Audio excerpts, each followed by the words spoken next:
Good morning to all of you. मैं सेम doctor Jitendra Chaurasia, working as assistant professor in Purnoday Mahila Mahavidyalaya गच्छाओं Varanasi. Today discussion topic of chemistry is measurement of chemical substances.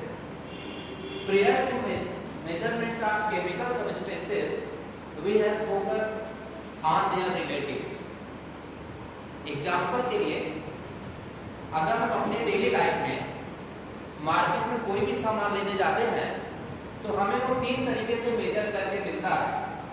या तो by wait, half के जी, 1 kg, 5 kg, 10 kg या ग्राम में इस तरह से मिले, या फिर वो बाई वॉल्यूम मेजर किया जाए या उसको बाई नंबर हमें मिले। केला खरीदने जाएंगे तो दर्जन के हिसाब से मिलेगा, वो केजी या लीटर के हिसाब से नहीं मिलेगा। अगर हम चीनी खरीदने जाए तो वो हमें बाई वॉल्यूम या बाई काउंटिंग नहीं मिलेगा। तो हर चीज का मेजरमेंट का एक एप्रोप्रिएट पैरामीटर है, उसको उसी हिसाब से मेजर किया जाता है। तो प्रॉब्लम केमिस्ट्री के सामने आई कि अगर हम केमिकल सब्सटेंस को मेजर करना चाहें तो उनको हम किलो के हिसाब से या लीटर के हिसाब से मेजर करें, तो जो इक्वलिटी होनी चाहिए, जो सब में समानता होनी चाहिए, वो नहीं मिल पाती। जैसे कि आपने कभी सोचा है कि आसमान में कितने तारे होंगे, या हम डेली लाइफ में नमक खाने में इस्तेमाल करते हैं, 1 चम्मच डाला, 2 चम्मच डाला, तो क्या सबको पता है सोडियम क्लोराइड होता है, NaCl होता है, टेबल साल्ट खाने वाला नमक।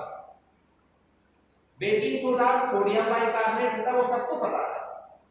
हम ग्लूकोन डी पीते हैं, चीनी का शरबत बना के पीते हैं। ग्लूकोन डी ग्लूकोज है, शुगर जो चीनी है वो सुक्रोज है। तो ग्लूकोज क्या है? C6H12O6, this is glucose. अगर हम चीनी की बात करें, केन शुगर C12H22O11। इन दोनों में क्या डिफरेंस है कि हम ग्लूकोन डी को डायरेक्ट ले लेते हैं। जैसे अगर हम ग्लूकोन डी घोल के पीते तो 10-5 मिनट लगता है, था कुछ एनर्जेटिक हो गए। लेकिन चीनी का शरबत घोल के पीते हमें नहीं लगता है 10 मिनट एनर्जेटिक हो गए, वो थोड़ा टाइम लगता है। इसके पीछे रीजन क्या है कि ये कार्बोहाइड्रेट का स्मॉलेस्ट यूनिट है, ये बॉडी में इसी फॉर्म में एब्जॉर्ब हो जाता है। लेकिन जब आप चीनी का शरबत पीते हैं तो ये इंटेस्टाइन में जा करके पहले इसकी हाइड्रोलिसिस होती है। हाइड्रोलिसिस में ये वाटर मॉलिक्यूल के साथ कंबाइन करके C6H12O6 प्लस C6H12O6 बनाता है। अब कुछ लोग तो ये सोच रहे हैं कि ये दोनों तो सेम है, तो 2 बार क्यों लिखा गया? 2 बार लिखने का मकसद क्या है? लेकिन मकसद है, दिख रहे हैं सेम, लेकिन कभी कभी वो होता है कि जो दिखता है वो हमेशा सही नहीं होता, कुछ डिफरेंसेस होते हैं। C6H12O6 इसमें एक ग्लूकोज होगा, दूसरा फ्रक्टोज होगा। फ्रक्टोज स्वीटेस्ट शुगर, एक ग्लूकोज होगा, एक फ्रक्टोज होगा। अब दूसरी प्रॉब्लम आ गई कि देखने में तो दोनों सेम लग रहे हैं, हम किसको फ्रक्टोज कहें, किसको ग्लूकोज कहें? तो उसके लिए थोड़ा मॉलिक्यूलर स्ट्रक्चर पर जाना पड़ता है कि ऐसे मॉलिक्यूल जिसमें एल्डिहाइड ग्रुप होते हैं वो ग्लूकोज होंगे, और जिसमें कीटोन ग्रुप होंगे वो फ्रक्टोज होंगे।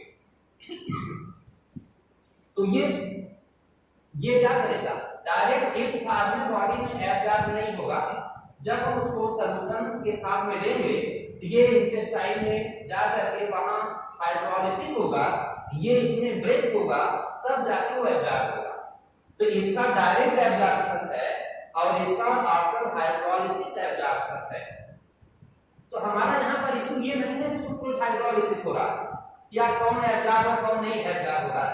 हमारा मकसद है कि अगर हम खाने में नमक डाल रहे हैं, 1 चम्मच 2 चम्मच या जो भी नमक डाल रहे हैं, ग्लूकोन डी ले रहे हैं, चीनी ले रहे हैं, क्या हमें पता है कि हमने कितना sodium chloride particle, sodium chloride का कण हमने यूज किया, कितना ग्लूकोज का कण हमने यूज किया? ये हम लोग टेबल चेयर पे बैठे हैं डेस्क बेंच पर, तो लकड़ी का इसका फ्रेम है, लकड़ी तो उसका पट्टी है, बट इसका फ्रेम लोहे का है। क्या हमें पता है कि एक फ्रेम में कितने आयरन के पार्टिकल होंगे? क्या हम इसको कैलकुलेट कर सकते हैं? क्यों, इसको कैलकुलेट किया जा सकता है नहीं किसी तरीके से, हमें गिनना नहीं है। गिनने बैठेंगे तो एक सीट पर गिनने में जिंदगी बीत जाएगी, इसको गिन नहीं पाएंगे। बट उसको हम अगर केमिस्ट्री की मदद लें तो उसको कुछ मिनट में, कुछ सेकंड बाद कैलकुलेट कर सकते हैं। तो वही हमारा टॉपिक है कि हम केमिकल सब्सटेंस को मेजर कैसे करेंगे, इसके लिए आज हम लोग डिस्कशन करेंगे। तो इसके लिए सबसे पहले जो वर्क शुरू हुआ नियर अबाउट 1865, 1865 के आसपास ये काम शुरू हुआ। उसमें एक scientist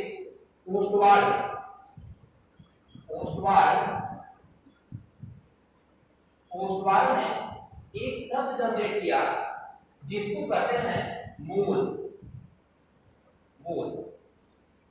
this is Latin word मोल, लेकिन इसका मतलब क्या होता है? ढेर, कलेक्शन, गट्ठा, ढेर। Mole is a Latin word, it means collection of substance या ढेर। अब ये मोल वर्ड जब जनरेट किया गया अबाउट 1864 या 1865 के आसपास, तो हमारे यहाँ की परंपरा है कि जब हम कोई नई चीज लॉन्च करते हैं हमें प्रतिद्वंदियों से बहुत तगड़ा सामना करना पड़ता है, किसी भी फील्ड में आप तो इसको इंटरनेशनली अपना मार्केट बनाने में 100 साल से ज्यादा लगते हैं।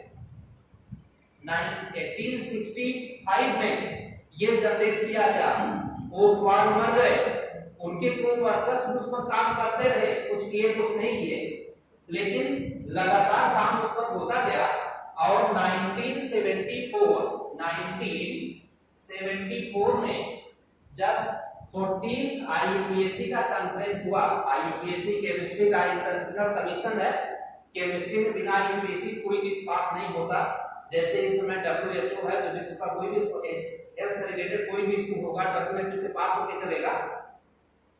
तो पूरी दुनिया में केमिस्ट्री वैसे है, IUPAC से ही पास होके चलेगा, IUPAC।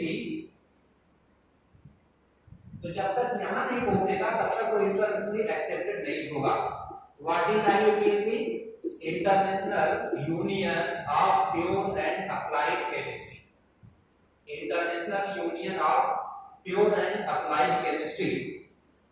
तो हम लोग लोअर क्लास में अप टू 9th 10th या जो साइंस में होंगे 11th 12th में पढ़ाई किए होंगे, फंडामेंटल यूनिट्स आपको पता है। तो 1974 से पहले 6 फंडामेंटल यूनिट हुआ करते थे, लेकिन जब 1974 में 14th कॉन्फ्रेंस ऑफ IUPAC हुआ तो उसमें मोल को 7 फंडामेंटल यूनिट का दर्जा दिया गया।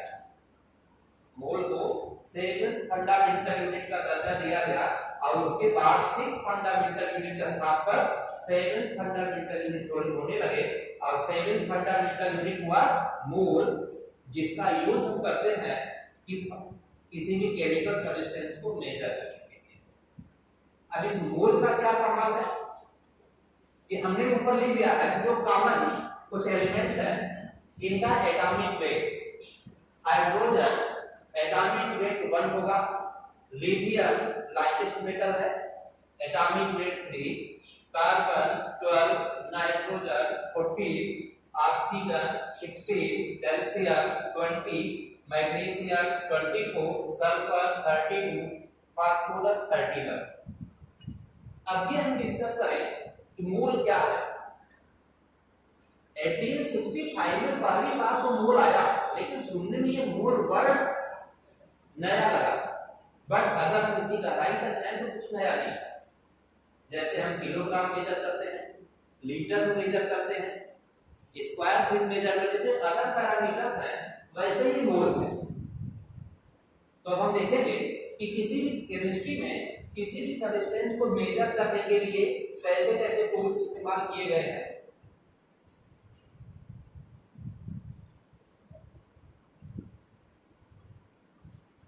तो chemical substances are measured by three ways. First, by mass. Second, by volume. Third, by number. इसका थोड़ा लिटिल इस तरह break it down please. by mass, by volume, by number। तो हम वन बाय वन करके मोल का मास से क्या रिलेशन है, मोल का वॉल्यूम से क्या रिलेशन है और मोल का नंबर से क्या रिलेशन है, वन बाय वन हम इसको देखेंगे। तो ये देखा गया कि किसी भी सब्सटेंस का जितना एटॉमिक मास है या मॉलिक्यूलर मास है, कोई भी सब्सटेंस होगा या तो एटॉमिक फॉर्म होगा या मॉलिक्यूलर फॉर्म होगा। एटॉमिक फॉर्म और मॉलिक्यूलर फॉर्म क्या है, ये हाइड्रोजन है, अकेला है, ये एटम है। इसका मॉलिक्यूल क्या होगा, H2। लिथियम मेटल है, इसका molecular form number of lithium molecules combine करते हैं, कार्बन सिंगल ही होगा। नाइट्रोजन का मॉलिक्यूलर फॉर्म N2, ऑक्सीजन का मॉलिक्यूलर फॉर्म O2, सल्फर का मॉलिक्यूलर फॉर्म S8 होता है। मींस जो जिस फॉर्म में स्टेबल होता है। एटमॉस्फेयर में हाइड्रोजन है, लेकिन कौन सा हाइड्रोजन है, ये वाला हाइड्रोजन है कि ये वाला हाइड्रोजन है, ये मॉलिक्यूलर हाइड्रोजन है। ऑक्सीजन है, हम लोग सांस लेते हैं, ऑक्सीजन लेते हैं, लेकिन ऑक्सीजन में कौन सा ऑक्सीजन लेते हैं, ये वाला ऑक्सीजन लेंगे या ये वाला ऑक्सीजन लेंगे, एटॉमिक फॉर्म में लेंगे या मॉलिक्यूलर फॉर्म में लेंगे, वो मॉलिक्यूलर फॉर्म होता है, एटॉमिक फॉर्म नहीं होता। क्लोरीन Cl इसका 35.5 एटॉमिक वेट है। अगर इसका मॉलिक्यूलर फॉर्म देखा जाए तो Cl2 है। तो अगर हम किसी सब्सटेंस का बाय वेट मेजर करेंगे तो जितना जिस सब्सटेंस का मॉलिक्यूलर वेट है, अगर वो एटॉमिक फॉर्म में आप ले रहे हैं तो एटॉमिक वेट, मॉलिक्यूलर फॉर्म में ले रहे हैं तो मॉलिक्यूलर वेट, उतना आप तौल के ले लीजिए, वो उसका 1 मोल होगा। जैसे हाइड्रोजन, अगर आप हाइड्रोजन लिए तो एटम का एटॉमिक वेट 1 है तो H2 का मॉलिक्यूलर वेट 2 होगा। तो अगर हाइड्रोजन का 2 ग्राम आपने ले लिया तो ये इसका 1 मोल होगा। आप कार्बन का एटॉमिक वेट 12 है तो आप 12 ग्राम कार्बन ले लिए तो ये 1 मोल हुआ। ऑक्सीजन O2 मॉलिक्यूलर वेट 32 ग्राम आप ऑक्सीजन ले लिए तो वो 1 मोल हो गया। कैल्शियम 20 ग्राम नहीं 40, यहाँ क्या लिखे 20 एटॉमिक वेट है, 40 मॉलिक्यूलर वेट है, 40। कैल्शियम 40 ग्राम आप ले लीजिए तो ये 1 मोल हो गया। सोडियम 23 ग्राम ले लिए तो ये 1 मोल हो गया। मींस किसी भी सब्सटेंस को आप एटॉमिक फॉर्म में लेते हैं या मॉलिक्यूलर फॉर्म में लेते हैं, वो आपकी मर्जी है। बट अगर एटॉमिक फॉर्म में आप ले रहे हैं तो एटॉमिक वेट जितना है उतना आप ग्राम में तौल लीजिए, वो उसका 1 मोल होगा। अगर मॉलिक्यूल ले रहे हैं तो मॉलिक्यूलर वेट जितना उसका है उतना आप तौल लीजिए, वो आपका 1 मोल हो गया। इसी तरीके से हाइड्रोजन 2 ग्राम लिए तो 1 मोल, कार्बन 12 ग्राम 1 मोल, O2 32 ग्राम 1 मोल, कैल्शियम 40 ग्राम 1 मोल, सोडियम 23 ग्राम 1 मोल। हम लोग सबसे ज्यादा इस्तेमाल करते हैं पानी, वाटर। तो वाटर H2O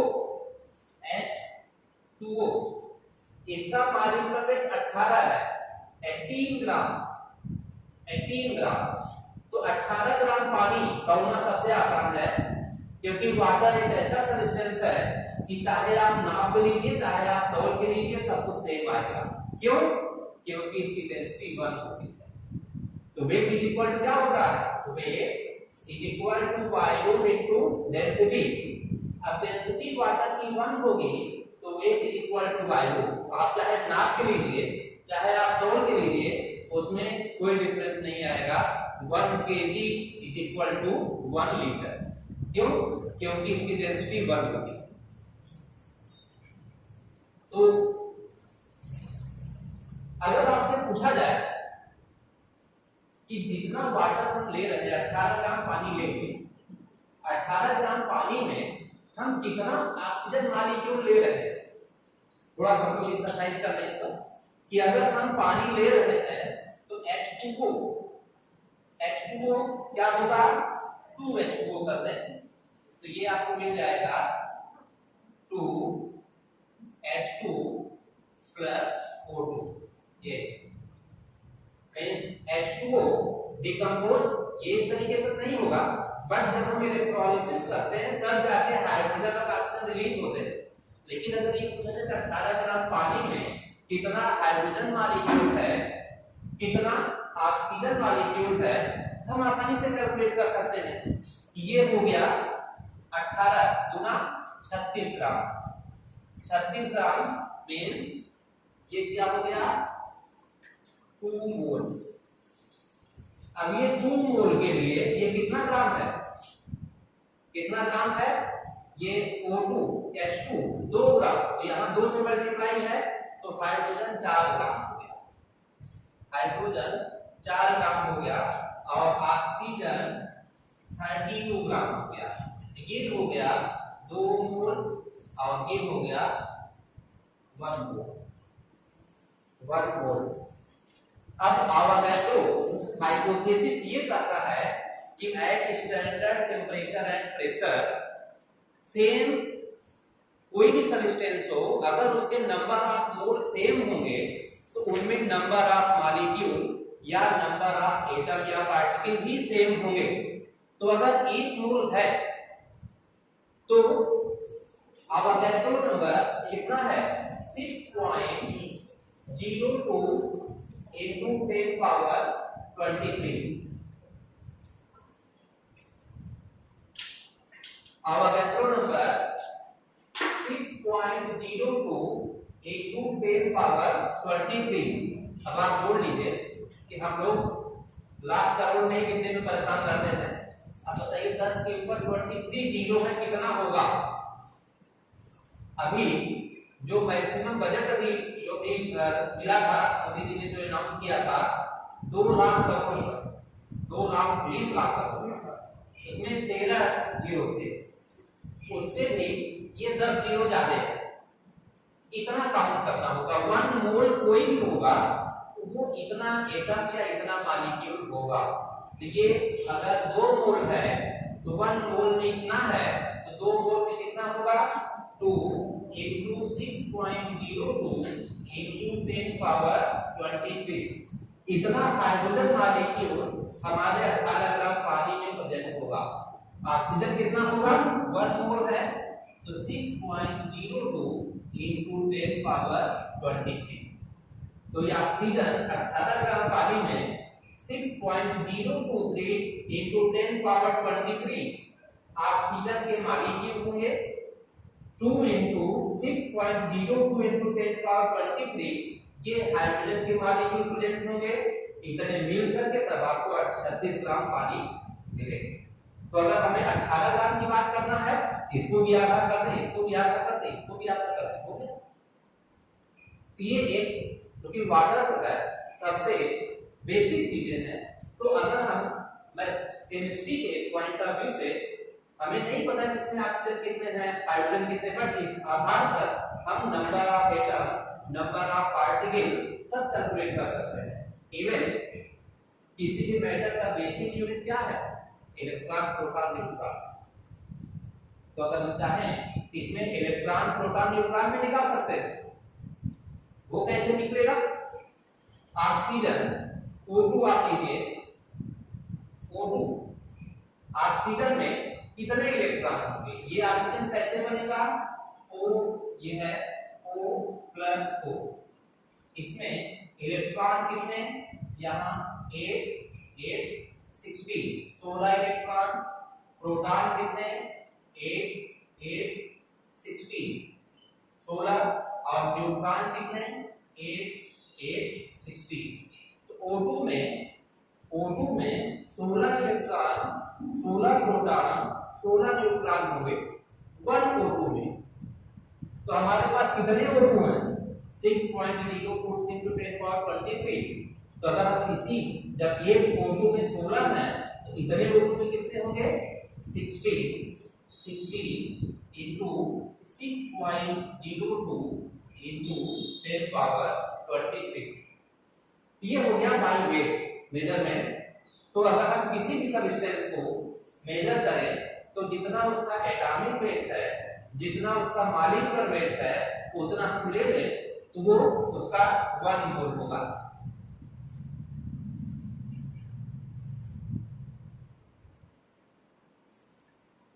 ये सब हो गए 1 मोल। अब बाई वॉल्यूम की बात है। बाई वॉल्यूम सबसे आसान है। इसमें तो कम से कम आपको एटॉमिक वेट तैयार रखना पड़ेगा। हाइड्रोजन का थोड़ा सा इधर वर्क मिस्टेक हुआ, लेकिन इसमें कुछ करना नहीं है।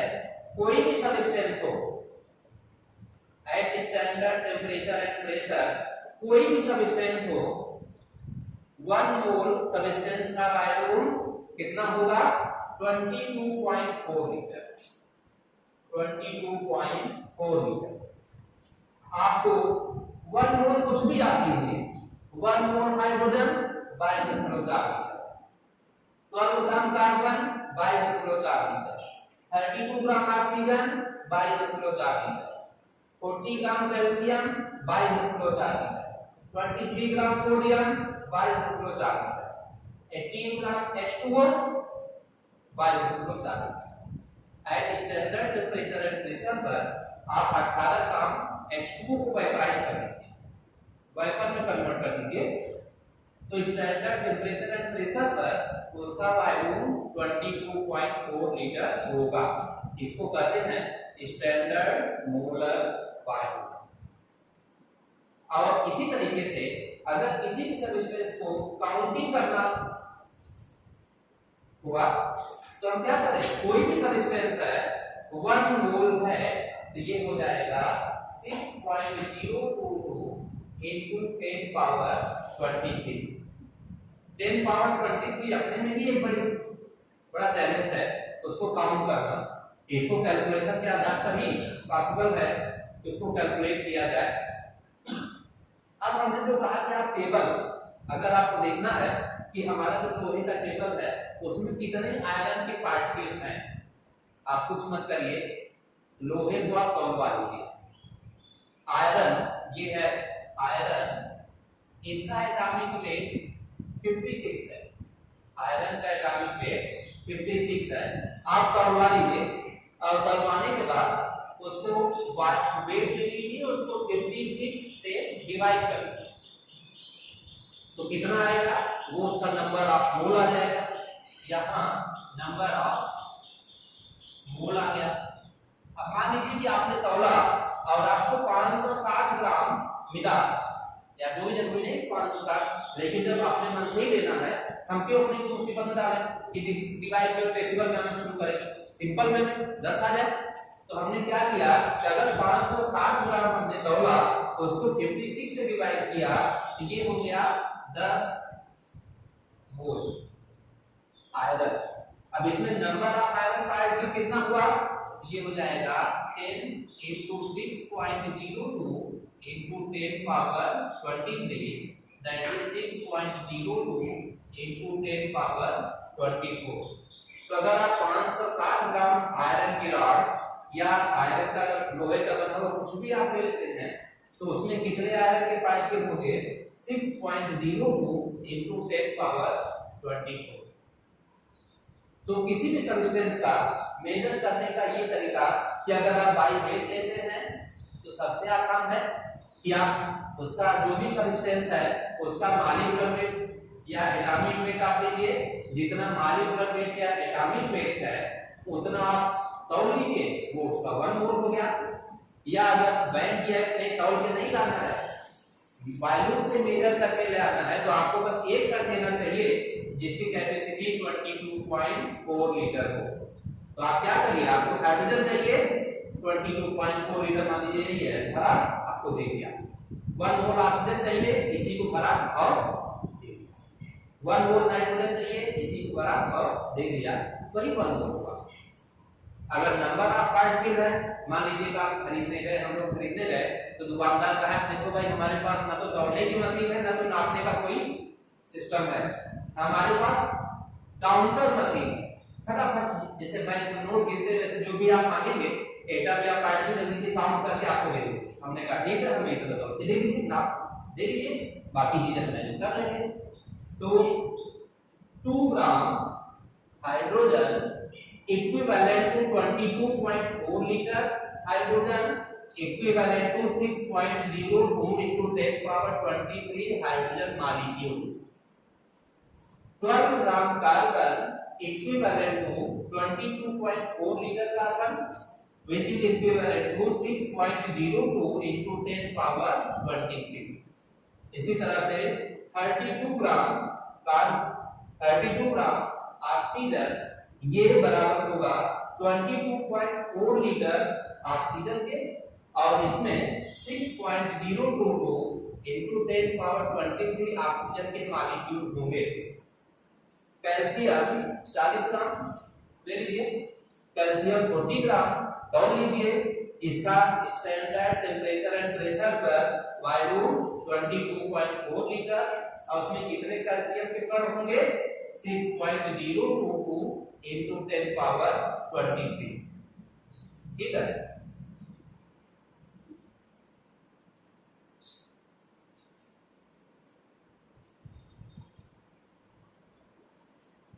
अब एक चीज और बचता, कहते हैं तू डाल डाल में पाक पाक। ठीक है, चीनी को अगर हमें बाहर रखा मिल गया हम ले जाके तौल लेंगे, नमक बाहर मिल गया हम ले जाके तौल लेंगे, पता चल जाएगा। लेकिन आप भी इतने चालू निकले कि उसको पानी में डिजॉल्व कर दिया। आप जरा तौल के बताइए, अब तो जो 1 चम्मच 2 चम्मच 10 20 50 ग्राम चीनी था वो तो हमने शरबत बना दिया। अब हमसे कहीं जरा अब तौल के दिखाइए, तो भी सिंपल है। आप क्या करिए, सॉल्यूशन आप बनाए हैं उसका अगर आप साइंटिफिक वे में बनाए हैं तो कुछ कंसंट्रेशन होगा 5%, 10%।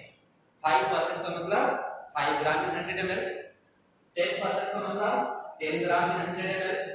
आप जो भी आप बनाए हैं तो उसका एक मोलर कंसंट्रेशन होगा, तो आप जितना मोलर कंसंट्रेशन लिए हैं सॉल्यूशन का मोलर कंसंट्रेशन और कितना बनाए हैं 1 लीटर 2 लीटर आधा लीटर जो भी बनाए हैं, ये हो गया volume. This is number of moles. तो आप मोलर कंसंट्रेशन मत बताइए, केवल इतना बता दीजिए तो परसेंट क्या है, कितना परसेंट आपने सॉल्यूशन बनाया। जैसे सैनिटाइजर अभी बन रहा है तो उसमें सब पे लिखा होता है ना कि 70%, जैसे आप उसमें सैनिटाइजर पर लिखेंगे कि इथेनॉल या इथाइल एल्कोहल, इथेनॉल 70% B/V। अगर आप ग्लूकोज सॉल्यूशन बनाएंगे, ग्लूकोज ये हो जाएगा 5% W/V। तो ये B/V का मतलब क्या हुआ कि ये भी 70% इथेनॉल का मतलब कि इथेनॉल से ये जो है 70 ml है और 30 ml वाटर। इथेनॉल 70 ml और ये वाटर 30 ml, तो ये भी बाई है, ये भी बाई है। लेकिन अगर आप ग्लूकोज सॉल्यूशन बनाएंगे, ग्लूकान डी का सॉल्यूशन बनाएंगे 5% 10%, तो ग्लूकान डी को तो आपको तोड़ना पड़ेगा ना, वो तो लीटर भी ml में नहीं ले पाएंगे, तो तो इसको आपने वॉल्यूम ये वेट में लिया 5 ग्राम 10 ग्राम जो भी है, दीज आर इन वॉल्यूम मतलब 100 ml। तो अगर आपको 5% बनाना है तो 5 ग्राम इन 100 ml या 10 ग्राम इन 100 ml, तो ये हमेशा चेंज होगा। लेकिन अगर वॉल्यूम है ये वेरी करेंगे। आपको 60% बनाना है, ये 60 ये 40 हो जाए, दोनों मिला के 100 होना चाहिए। अगर 80% बनाना है ये 80 ये 20, ये वॉल्यूम हुआ। लेकिन अगर आप वेट बाय वॉल्यूम करते हैं तो ये वाला हमेशा कांस्टेंट होगा। 5% 5 in 100, 10% 10 in 100, 20% 20 in 100। ठीक है,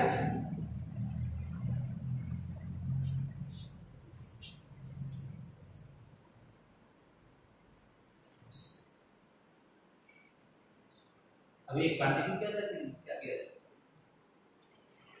हैं? हाँ, तो अभी ये था एक basic of measurement of chemical substances. अभी बेसिक में अभी बहुत सारी चीजें हैं, तो अभी नेक्स्ट जब इसका यूनिट शुरू होगा तो उसमें इसकी आगे की चीजें डिस्कस की जाएंगी। ठीक है, तो अभी ये इतना ही कि this is basic rules for the determination of chemical substances, how we can calculate their number of atom, number of molecule, number of particle, number of their volume and what is the relation between mass, volume and number of particle। okay, thank you। या हमारी कोई भी चीज अगर हम change करें तो हम इन चीजों को और अच्छा एक्सप्रेस कर सकते हैं, तो प्लीज आप लोग शेयर कर सकते हैं। क्यों सर, ये हमारी तरफ से अनाउंसमेंट रिक्वेस्ट है। अगर आपको लगता है हम अपने अंदर ये इंप्रूव करें तो हमारा एक्सप्रेशन और अच्छा हो सकता है, तो प्लीज आप लोगों को शेयर करें। हाँ बताएं।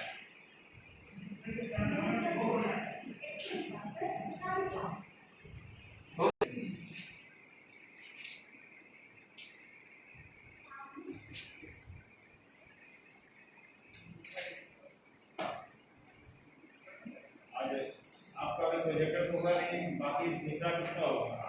पानी आने के लिए थोड़ा सा बदला दो।